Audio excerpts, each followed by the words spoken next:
नक्सलवाद यह सिर्फ एक विचारधारा नहीं बल्कि एक रक्त रंजित सच्चाई है जिसने भारत की धरती पर वर्षों तक हिंसा, भय और विकास के रुकावट को जन्म दिया है।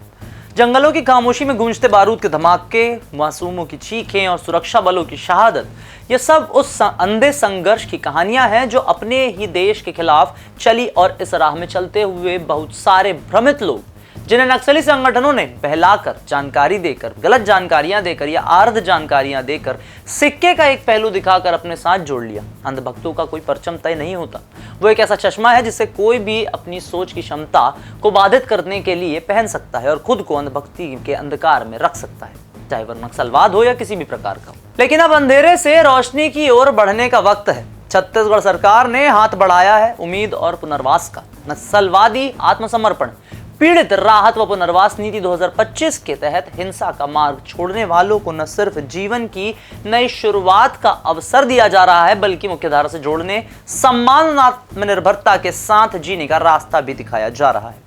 अब क्या कर रही है छत्तीसगढ़ सरकार? क्या असर पड़ रहा है बस्तर की जनता के विचारों में? क्या आ रही है प्रतिक्रिया? करेंगे सभी जानकारी आपसे साझा। छत्तीसगढ़ के कोंडागांव जिले में 9 मई 2025 को एक इनामी नक्सली दंपति ने सुरक्षा बलों के सामने आत्मसमर्पण कर दिया। रैसिंग कुमेटी उर्फ रतन सिंह 35 साल के और उनकी पत्नी पुनाय आचला उर्फ हिरोंदा 34 वर्ष की, दोनों कांकेर जिले के निवासी हैं। इन्होंने पुलिस अधीक्षक कार्यालय में आत्मसमर्पण किया। इन दोनों पर 8-8 लाख रुपए का इनाम था। रैसिंग 2002 से और पुनाय 2005 से 2023 तक माओवादी संगठन में सक्रिय थे। पुलिस के मुताबिक यह दंपति कई गंभीर नक्सली घटनाओं में भी शामिल रहा, जिनमें से सुरक्षा बलों पर हमले और हथियार लूट की वारदातें शामिल है। छत्तीसगढ़ सरकार की नक्सल उन्मूलन नीति और नक्सलियों की खोखली विचारधारा से तंग आकर उन्होंने आत्मसमर्पण का फैसला लिया। इस घटना को नक्सलवाद के खिलाफ राज्य सरकार की रणनीति की एक बड़ी सफलता के रूप में देखा जा रहा है। आत्मसमर्पण के बाद दोनों को 50-50 हजार रुपए की प्रोत्साहन राशि भी दी गई। रैसिंग कुमेटी और पुनाय आचला का पर छत्तीसगढ़ और ओडिशा में कई नक्सली वारदातों में शामिल होने का आरोप है। रैसिंग पर 2009 में राजनांदगांव के मदनवाड़ा में पुलिस दल पर हमले करने का आरोप है, जिसमें पुलिस अधीक्षक विनोद चौबे सहित 29 जवान शहीद हुए थे।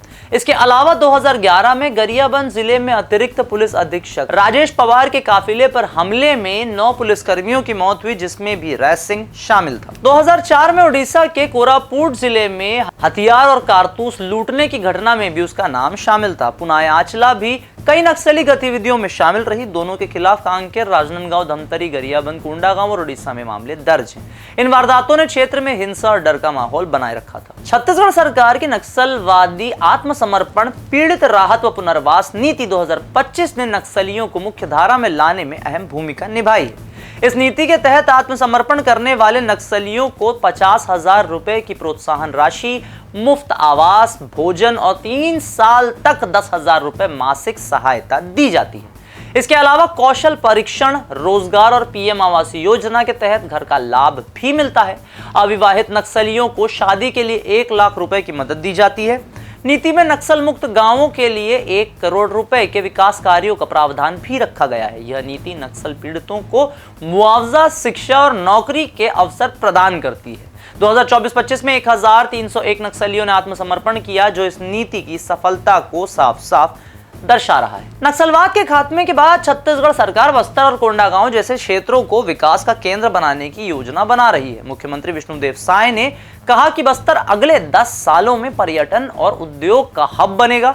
कोंडागांव में हस्तशिल्प और लघु वनोपज आधारित उद्योगों को बढ़ावा दिया जाएगा। चित्रकूट जलप्रपात और कांगेर घाटी जैसे पर्यटन स्थलों को विश्व स्तर पर प्रचारित किया जाएगा। सरकार होम स्टे और पर्यटन को बढ़ावा देकर स्थानीय लोगों को रोजगार देगी। सिंचाई सुविधाओं को बेहतर करने के लिए इंद्रावती और महानदी को जोड़ा जाएगा।